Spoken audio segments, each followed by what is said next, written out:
Very good morning, dear students. In the last class, we have discussed so many complicated derivation. I think you may not find it so difficult, but if you go through again and again, you can just clarify it. So let us go through the next derivation. This chapter is not getting end because there are so many derivations and some of the parts are deleted. Only two derivations have been deleted, so that I'm not going to do that as per your syllabus. So now here we are going to look at expression for torque on a dipole placed in the uniform electric field. So we are finding here the expression for torque. Already you know what is torque and already you know what is couple is. Couple, it is a two equal and opposite forces. Torque means the product of charge and perpendicular distance is torque. So you can just look into the diagram here. So what we are doing here is, before starting the explanation, I would like to tell you that here we have kept a dipole in the uniform electric field. What do you mean by uniform electric field? Uniform electric field means in a, considered region, wherever you calculate the electric field, it will be same at every points when there is uniform electric field. It is a field at all the points, the field is equal. The uniform means electric field is equal here. So we have kept a dipole in the uniform electric field. I mean the electric field will be same at every points of that dipole. So we have kept a dipole in the uniform electric field here.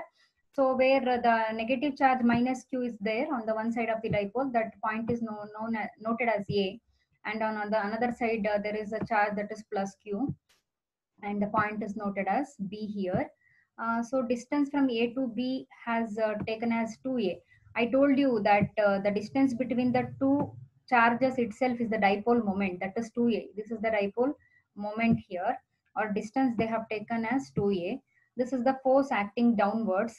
This force is acting due to as we have considered this dipole, you can see the diagram. Due to the charge minus q, the force is acting downward. We have kept somewhat slantly here. And due to the plus q charge, the force is acting upwards. And electric field, this arrow mark shows that electric field direction is upward here.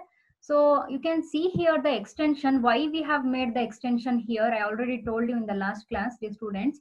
We have taken the extensions here just because to carry out the derivation. For our easy mathematical calculations, we have extended that dotted lines, that's all. Because since it is forming the triangle and all, so it would be easy for us to find out the derivation. So these are the things which are present. So main thing is that we have kept a dipole in a uniform electric field and we are going to calculate the expression for the torque here. So let us see what is there in the next slide. In the above figure, minus q and plus q are the magnitudes of the charges of the dipole. You already know that. 2a is the distance between those two charges of the dipole. Here E is the uniform electric field. You can see in the diagram here. Go through the video again and again, you will get to know. E is the uniform electric field in which dipole is placed here. P is the dipole moment. How do you define dipole moment? Product of magnitude of either of the charge into the distance between the dipole. Distance between the two charges, that is q. How can you write that? P is equals to q into 2a. Here theta is the angle between the directions of E and P. P means dipole moment, E means this one, electric field. Now let us calculate the force acting on the, I'm highlighting here, you can see force acting on Q. F is equals to EQ along E.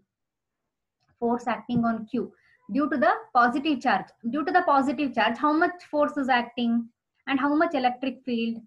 So force acting on the positive charge Q is F equal to, if we multiply electric field by the charge, we will get the force along that electric field direction.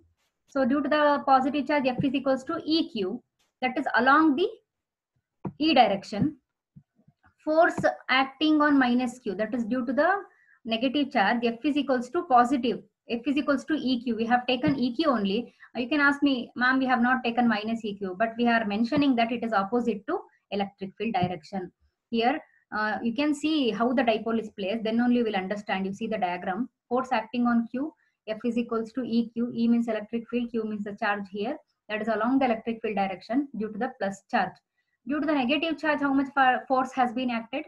That is F is equals to E into small letter q opposite to E. These two forces constitute couple, and hence dipole experiences a torque. So these forces, why they are experiencing a couple? What is couple here? Couple means two equal and opposite forces. But we can see here exactly the opposite forces only acting here. See, due to the positive charge, electric field is along electric field. Force is along electric field direction. Due to the negative charge, force is along. Force is not along. Force is opposite to electric field direction. So these are equal and opposite forces. Therefore, this constituting the couple. Couple means two equal and opposite forces. Hence, the dipole experiences a torque. So, what is the torque? Because of that couple, that dipole experiencing torque. So, let me highlight. What they are saying is, because of these opposite forces, that is couple, known as couple, therefore, that dipole is experiencing a torque. Torque is also the form of force only. So how do we write torque? Torque is equals to magnitude of either force. Either force means any of the positive force or maybe negative here.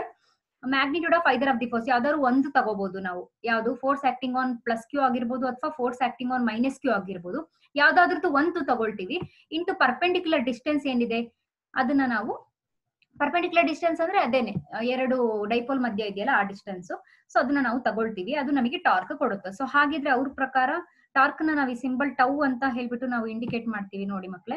Magnitude of either of the force ಅಂದ್ರೆ ಯಾವ್ದಾದ್ರು ಒಂದು ತಗೊಳ್ಳಿ ಅಂತ. ಎರಡು equal ಇದೆ but opposite in direction, that's all. So E and E into Q ಅಂತ ಹಾಕಿದೆ. Magnitude of either of force ಅಂದ್ರೆ ಯಾವ್ದಾದ್ರು ಒಂದು ತಗೊಳ್ಳಿ, ಇ ಇಂಟು ಕ್ಯೂ ಬರೀವಿ. ಪರ್ಪೆಂಡಿಕ್ಯುಲರ್ ಡಿಸ್ಟೆನ್ಸ್ ಅಂದ್ರೆ ಡಯಾಗ್ರಾಮ್ ಅಲ್ಲಿ ಹೋಗಿ ವಾಪಸ್ಸು ಇಲ್ಲಿ BO ನೋಡ್ಬೋದು ನೀವು. ನಾನು ಡಾಟೆಡ್ ಲೈನ್ ಎಕ್ಸ್ಟೆನ್ಷನ್ ಮಾಡ್ಕೊಂಡೆ ಗೊತ್ತಾ. This is the line. ಅದನ್ನ ಡೈಪೋಲ್ ರೊಟೇಟ್ ಆಗ್ತಾ ಇರುತ್ತೆ ಅಲ್ವಾ. ಸೊ ದಟ್ ಇಸ್ ಈಗ ಫೋರ್ಸ್ ನ ಈ ತರ ಕನ್ಸಿಡರ್ ಮಾಡಿದ್ರೆ ಅದು ಪರ್ಪೆಂಡಿಕ್ಯುಲರ್ ಲೈನ್ ಆಗುತ್ತೆ. ನಾವು ರೊಟೇಟ್ ಮಾಡ್ಬೇಕಾದ್ರೆ ಅದು ಟಿಲ್ಟ್ ಆಗ್ತಿರ್ಬೇಕಾದ್ರೆ ಅದು ಪರ್ಪೆಂಡಿಕ್ಯುಲರ್ ಲೈನ್ ಆಗುತ್ತೆ. ನಿಮಗೆ ಅದು ಗೊತ್ತಾಗಿದೆ ಆಲ್ರೆಡಿ. ಮ್ಯಾಥ್ಸ್ ಸ್ಟ್ರಾಂಗ್ ಇದ್ರೆ ಗೊತ್ತಾಗುತ್ತೆ. ಡೈಪೋಲ್ ರೊಟೇಟ್ ಮಾಡಿ ಹೀಗಿಟ್ಟು ನೋಡಿದಾಗ that will become the perpendicular distance. ನಾನು ಎಲ್ಲಾನು ಇಲ್ಲಿ ನಿಮಗೆ ಆನ್ಲೈನ್ ಕ್ಲಾಸ್ ಅಲ್ಲಿ ಮಾಡಿ ತೋರ್ಸಕ್ ಆಗಲ್ಲ, ನಿಮ್ಗೂ ಕೂಡ ಗೊತ್ತು. ಸೊ BO ಅಂತ ಬರ್ದೆ. ಪರ್ಪೆಂಡಿಕ್ಯುಲರ್ ಡಿಸ್ಟೆನ್ಸ್ ಅಂದ್ರೆ BO ಅಂತ ಬರ್ದೆ. ಸೊ ನಾನು ಹಾಗಿದ್ರೆ ಈಗ BO ವ್ಯಾಲ್ಯೂನ ಫೈಂಡ್ ಔಟ್ ಮಾಡ್ಬೇಕಲ್ವಾ. ನಾನು ಏನ್ ಮಾಡ್ತೀನಿ, I take the triangle BOA. Please go through the diagram once again. ನೋಡಿ ಇಲ್ಲಿ ಟ್ರಯಾಂಗಲ್ ಫಾರ್ಮ್ ಆಗಿದೆ BOA. ಸೊ ಆ ಟ್ರಯಾಂಗಲ್ ಗೆ ನಾನು ಏನ್ ಮಾಡ್ತೀನಿ, ಸೈನ್ ಥೀಟಾನ ಡಿಫೈನ್ ಮಾಡ್ತಾ ಇದ್ದೀನಿ ನೋಡಿ. Sine theta is equal to, sine theta ಅಂದ್ರೆ ಅಪೋಸಿಟ್ ಬೈ ಹೈಪೋಟೆನಸ್ ಅಲ್ವಾ. ನಿಮ್ದು ಫಸ್ಟ್ ಇಯರ್ PUC ಟ್ರಿಗ್ನೋಮೆಟ್ರಿಯಲ್ಲಿ ಚಂದ ಕಲ್ತಿರ್ತೀರಾ ನೀವು, ಚೆನ್ನಾಗಿ ನೆನಪಿರುತ್ತೆ. So sine theta is equals to ಏನಂತ ಬರೀಬೇಕು, ಅಪೋಸಿಟ್ ಬೈ ಹೈಪೋಟೆನಸ್. ಸೊ ಆ ಟ್ರಯಾಂಗಲ್ ಪ್ರಕಾರ ಅಪೋಸಿಟ್ ಸೈಡ್ ಅಂದ್ರೆ BO ಬರುತ್ತೆ ನಮಗೆ. ಅಪೋಸಿಟ್ ಸೈಡ್ BO ಬರುತ್ತೆ. ಹೈಪೋಟೆನಸ್ ಸೈಡ್ ಅಂದ್ರೆ very longest side of the right angle triangle itself is the hypotenuse side, that is AB. So opposite by hypotenuse ಅಂದ್ರೆ BO, side BO divided by AB. So ಹಾಗಿದ್ರೆ ನಾನು ಇಲ್ಲಿ ಬೇಕಾಗಿರೋದು ನನಗೆ ಯಾವ್ದು value, BO ತಾನೇ ಬೇಕಾಗಿರೋದು. ಸೊ BO ಗೆ ಎಕ್ಸ್ಪ್ರೆಷನ್ ತಗೋತೀನಿ ನಾನು. BO is equals to cross multiply ಮಾಡ್ಕೊಳ್ಳಿ. BO ಈ ಕಡೆ ತೆಗಿರಿ, AB ಸೈನ್ ಥೀಟಾ ಆಗುತ್ತೆ. BO ಬೇಕು ಅಂದ್ರೆ AB ನ ಮೇಲ್ಗಡೆ ಕಳಿಸಿ ಅಷ್ಟೇ. ಅದು ಗೊತ್ತು ನಿಮಗೆ, steps of mathematics. BO is equals to AB into sine theta. So BO is equals to AB ಅಂದ್ರೆ ಏನು, that is a distance between the two dipoles. ನೋಡಿ ಇಲ್ಲಿ ಡಯಾಗ್ರಾಮ್ ಅಲ್ಲಿ ಒಮ್ಮೆ A ಟು B ಎಷ್ಟು ಡಿಸ್ಟೆನ್ಸ್ 2A. ಅದನ್ನ ನಾನು ಅಲ್ಲಿ ಪುಟ್ ಆನ್ ಮಾಡಿದ್ದೀನಿ, ಇಲ್ಲಿ ಹೈಲೈಟ್ ಮಾಡಿ ತೋರಿಸ್ತೀನಿ ನಿಮಗೆ. ಸೊ AB ಪ್ಲೇಸ್ ಅಲ್ಲಿ 2A ಹಾಕ್ತೆ, ಸೈನ್ ಥೀಟಾಗೆ ಸೈನ್ ಥೀಟಾ ಹಾಗೆ ಇದೆ. ಇದನ್ನ ಈಕ್ವೇಶನ್ ನಂಬರ್ 2 ಅಂತ ತಗೊಂಡೆ. ಯಾಕೆ ನಾನು 2A ಹಾಕಿದೆ ಅಂತ ಇಲ್ಲಿ ರೀಸನ್ ಬರ್ದಿದ್ದೀನಿ ನೋಡಿ. Therefore AB equal to 2A ಅಂತ. ಸೊ ನಾನು ಈಕ್ವೇಶನ್ 2 ನ ಏನ್ ಮಾಡ್ತೀನಿ ಅಂದ್ರೆ 1 ಅಲ್ಲಿ ಯೂಸ್ ಮಾಡ್ತೀನಿ. ಈಕ್ವೇಶನ್ ನಂಬರ್ 2 ನ I am substituting equation number 2 in equation number 1 so that your expression is going to alter in the way tau is equals to EQ ಹಾಗೆ ಇದೆ. 2A ಸೈಡ್ ಈಗ BO ದ ವ್ಯಾಲ್ಯೂ ಎಷ್ಟು ನಮಗೆ equation number 2 ಪ್ರಕಾರ. Equation 1 ಅಲ್ಲಿ BO ಇದೆಯಲ್ಲ, ಆ place ಅಲ್ಲಿ ನೀವು BO ವ್ಯಾಲ್ಯೂ ಹಾಕಿ 2A ಸೈನ್ ಥೀಟಾ ಬರುತ್ತೆ. ಸೊ ಇಲ್ಲಿ 2A ಇಂಟು Q ಅಂತ ಇದೆ, ಅದನ್ನ ಏನಂತ ಬರಿಬಹುದು ನಾನು, ಡೈಪೋಲ್ ಮೊಮೆಂಟ್ P ಅಂತ ಬರಿಬಹುದು. ಕರೆಕ್ಟಾ, ಡೈಪೋಲ್ ಮೊಮೆಂಟ್ P ಅಂತ ಬರಿಬಹುದು. ಸೊ ಇಲ್ಲಿ ನಾನು ರೀಸನ್ ಬರ್ದಿದ್ದೀನಿ, ಅದನ್ನ ಶಿಫ್ಟ್ ಮಾಡಿ ಬರ್ದಿದ್ದೀನಿ. So tau is equals to ನನಗೆ ಫೈನಲ್ ಎಕ್ಸ್ಪ್ರೆಷನ್ ಏನ್ ಸಿಗುತ್ತೆ, E into P, electric field into dipole into sin theta ಸಿಗುತ್ತೆ. So this is the expression for the torque when a dipole is placed in an uniform. I'm talking about uniform electric field. Uniform electric field is the one in at every points the electric field will be same. I hope you understood this derivation. Let me go further. So ಈಗ ನಾನು ವೆಕ್ಟರ್ದು torque expression find out ಮಾಡಾಯ್ತು. ಆ torque expression ಎಲ್ಲ vector form ಅಲ್ಲಿ ಬರೀರಿ ಅಂತ ಹೇಳ್ತಾರೆ. ಅವಾಗ ಹೇಗೆ ಬರೆಯೋದು ನೋಡಿ, ಇಲ್ಲಿ write the vector form of torque acting on the electric dipole moment ಅಂತ ಕೇಳ್ತಾರೆ. 1 ಮಾರ್ಕ್ಸ್ ಕೇಳ್ಬೋದು. ಈ ತರ ಬರೀತೀರಾ, tau into P into capital E. Vector form ಅಲ್ಲಿ ಈ ತರ ಬರೀದಿದ್ದು, ನಮಗೆ ಡಿರೈವೇಶನ್ ಇಲ್ಲ, ಜಸ್ಟ್ ಮೆನ್ಷನ್ ಮಾಡಕ್ ಹೇಳಿದ್ದಾರೆ ಅಷ್ಟೇನೆ. ಈ ತರ ಬರುತ್ತೆ ಎಕ್ಸ್ಪ್ರೆಷನ್. ಸೈನ್ ಥೀಟಾ ಎಲ್ಲೋಯ್ತು ಅಂದ್ರೆ ಅದನ್ನ ಕೇಸಸ್ ನ ಸ್ಟಡಿ ಮಾಡ್ತೀವಿ, ಯಾವಾಗ ಟಾರ್ಕ್ ಮ್ಯಾಕ್ಸಿಮಮ್ ಇರುತ್ತೆ, ಯಾವಾಗ ಟಾರ್ಕ್ ಮಿನಿಮಮ್ ಇರುತ್ತೆ ಅಂತ. Where p is the electric dipole moment, is the electric field. I think you are clear. So next ಹಾಗಿದ್ರೆ ಸೈನ್ ಥೀಟಾ ಎಲ್ಲೋಯ್ತು ಅಂತ ಕ್ವಶನ್ ಬಂತಲ್ವಾ ನಿಮಗೆ. So when will be the torque acting on the electric dipole maximum and minimum. ಯಾವಾಗ dipole ಮೇಲೆ act ಆಗ್ತಿರೋ torque, dipole ಮೇಲೆ act ಆಗ್ತಿರೋ ಟಾರ್ಕ್ ಯಾವ ಟೈಮ್ ಅಲ್ಲಿ ಮ್ಯಾಕ್ಸಿಮಮ್ ಇರುತ್ತೆ, ಯಾವ ಟೈಮ್ ಅಲ್ಲಿ ಮಿನಿಮಮ್ ಇರುತ್ತೆ ಹಾಗಿದ್ರೆ. ಸೊ ನಾವು ಎಕ್ಸ್ಪ್ರೆಷನ್ ತಗೋಣ. We have tau is equals to p into E sine theta. ನಾವೇನ್ ಡಿರೈವೇಶನ್ ಮಾಡಿದೀವೋ ಅದನ್ನ ಕನ್ಸಿಡರ್ ಮಾಡಿ. We have tau is equals to p into E sine theta. So case number 1 ಅಲ್ಲಿ if theta is equals to 0, ನಾನು ಆ theta place ಅಲ್ಲಿ sign ಗೆ 0 ಹಾಕ್ತೀನಿ. ಸೈನ್ 0 ಇಸ್ 0 ಗೊತ್ತು ನಿಮಗೆ. ಸೊ ಟೌ ವ್ಯಾಲ್ಯೂ ಇಲ್ಲಿ ಸೈನ್ ಥೀಟಾ ಪ್ಲೇಸ್ ಅಲ್ಲಿ 0 ಹಾಕಿದ್ರೆ ಸೈನ್ 0 ಕಂಪ್ಲೀಟ್ 0 ಆಗುತ್ತೆ. ಸೊ ಅಷ್ಟು ಕೂಡ 0 ಆಗ್ಬಿಟ್ರೆ ಟೌ ಇಸ್ ಈಕ್ವಲ್ಸ್ ಟು 0 ಅಲ್ವಾ. ಸೊ ಮಿನಿಮಮ್ ಟಾರ್ಕ್ ಅಂತ ಹೇಳ್ತೀವಿ. ಅಷ್ಟು ಎಕ್ಸ್ಪ್ರೆಷನ್ ಅಲ್ಲಿ ನಿಮ್ಮ LHS ಏನಿದೆ ಅದು ಕಂಪ್ಲೀಟ್ ಆಗಿ 0 ಆಗುತ್ತೆ. That is called as a minimum torque. So maximum ಯಾವಾಗ ಆಗಿರುತ್ತೆ ಹಾಗಿದ್ರೆ ಅದನ್ನ ಕೇಸ್ ನಂಬರ್ 2 ಅಲ್ಲಿ ಸ್ಟಡಿ ಮಾಡೋಣ ನಾವು. If theta is equals to 90 degree, then sine 90 is equals to ಎಷ್ಟು 1. ಸೈನ್ 90 ಇಸ್ ಈಕ್ವಲ್ಸ್ ಟು 1 ಆಗುತ್ತೆ. ನಾನೀಗ ಥೀಟಾ ಪ್ಲೇಸ್ ಅಲ್ಲಿ 1 ಹಾಕಿದ್ರೆ ಸೈನ್ ಥೀಟಾ ಪ್ಲೇಸ್ ಅಲ್ಲಿ sine theta sine 90 is 1. Sine 90 complete ಆಗಿ 1 ಆಗುತ್ತೆ. 1 into PE becomes PE. So tau is equals to PE ಆದಾಗ torque maximum ಆಗುತ್ತೆ. ಡೈಪೋಲ್ ಮೇಲೆ ಆಕ್ಟ್ ಆಗ್ತಿರುವಂತಹ ಟಾರ್ಕ್ ಮ್ಯಾಕ್ಸಿಮಮ್ ಆಗುತ್ತೆ. ಟೌ ಇಸ್ ಈಕ್ವಲ್ಸ್ ಟು 0 ಆದಾಗ ಡೈಪೋಲ್ ಮೇಲೆ ಆಕ್ಟ್ ಆಗ್ತಿರೋ ಟಾರ್ಕ್ ಮಿನಿಮಮ್ ಆಗುತ್ತೆ. So these are the cases. ನಿಮಗೆ ಒಂದು ವೇಳೆ ಡಿರೈವೇಶನ್ ಕೇಳಿದ್ರೆ ಡಿರೈವೇಶನ್ ಬರ್ಬಿಟ್ಟು ಕೇಸಸ್ ನೀವು ಬರೆದ್ರೆ ಒಳ್ಳೇದು ಅಂತ ನನ್ನ suggestion. So next electric field due to a dipole on the equatorial line at the mid point of the dipole. Equatorial line ಮೇಲೆ ಗೊತ್ತು, ಈಕ್ವಟೋರಿಯಲ್ ಲೈನ್ ಅಂದ್ರೆ ಏನ್ ಮಾಡ್ತೀವಿ, ಡೈಪೋಲ್ ನ ಎಕ್ಸಾಕ್ಟ್ ಮಿಡಲ್ ಪಾಯಿಂಟ್ ನ ಕನ್ಸಿಡರ್ ಮಾಡ್ತೀವಿ. At the mid point of the dipole ಮಾತ್ರ ನಾನು ಕನ್ಸಿಡರ್ ಮಾಡಿದ್ರೆ ಎಕ್ಸ್ಪ್ರೆಷನ್ ಯಾವ ರೀತಿ ಇರ್ಬೋದು ಅದಕ್ಕೆ ಅಂತ. ಇದೆಲ್ಲ ನಿಮಗೆ ಕೇಳಿದ್ರೆ 2 ಮಾರ್ಕ್ಸ್ ಕೇಳ್ತಾರೆ ಮಕ್ಕಳೇ. ಜಸ್ಟ್ ನಾವು ಮೆನ್ಷನ್ ಮಾಡ್ಬೇಕಾಗುತ್ತೆ. ಕೆಲವು ಟೈಮ್ 1 ಮಾರ್ಕ್ಸ್ ಕೇಳಕ್ ಚಾನ್ಸಸ್ ಇರುತ್ತೆ. Capital letter E is equals to 1/4πε0 E divided by P divided by A cube ಇರುತ್ತೆ ಇಲ್ಲಿ. ಸೊ P ಅಂದ್ರೆ ಡೈಪೋಲ್ ಮೂಮೆಂಟ್, A ಕ್ಯೂಬ್ ಅಂದ್ರೆ it sum of the distance ಆಗಿರುತ್ತೆ. ಸೊ ಇದು ಜಸ್ಟ್ ಎಕ್ಸ್ಪ್ರೆಷನ್ ಮೆನ್ಷನ್ ಮಾಡಕ್ಕಿರೋದು. So I am not going to drag. ಮತ್ತೆ ಇಲ್ಲಿ R ಯಾಕಿಲ್ಲ ಅಂತ ನೀವು ಕೇಳ್ಬೋದು, ಬರೀ A ಕ್ಯೂಬ್ ಉಳ್ಕೊಂತು ಅಂದ್ರೆ ಅದು ಆಲ್ರೆಡಿ ಸಾರ್ಟ್ ಔಟ್ ಮಾಡಿ ಮಿಡ್ ಪಾಯಿಂಟ್ ಅಲ್ಲಿ ಡಿಸ್ಟೆನ್ಸ್ R ಈಕ್ವಲ್ ಟು 0 ಆಗಿರುತ್ತೆ. ಮಿಡ್ ಪಾಯಿಂಟ್ ಅಲ್ಲಿ R ಈಕ್ವಲ್ ಟು 0 ಆಗಿರುತ್ತೆ. ಅದಕ್ಕೆ ಎಕ್ಸ್ಪ್ರೆಷನ್ ಈ ರೀತಿ ಆಗುತ್ತೆ ಅಷ್ಟೇ. I am not going to drag again. Electric field due to a short dipole on the equatorial line. Short dipole ಇದ್ದಾಗ ಆಲ್ರೆಡಿ ನಾನು ನಿಮಗೆ ಹೇಳಿದ್ದೀನಿ. ಶಾರ್ಟ್ ಡೈಪೋಲ್ ಇದ್ರೆ ನಾನು ಕಂಪ್ಲೀಟ್ ಎಕ್ಸ್ಪ್ರೆಷನ್ ಅಲ್ಲಿ ಏನಾಗುತ್ತೆ ಅಂದ್ರೆ A becomes very very less than R ಆಗೋದ್ರಿಂದ ಕಂಪ್ಲೀಟ್ A ಸ್ಕ್ವೇರ್ ನ ನೆಗ್ಲೆಕ್ಟ್ ಮಾಡ್ತಾರೆ.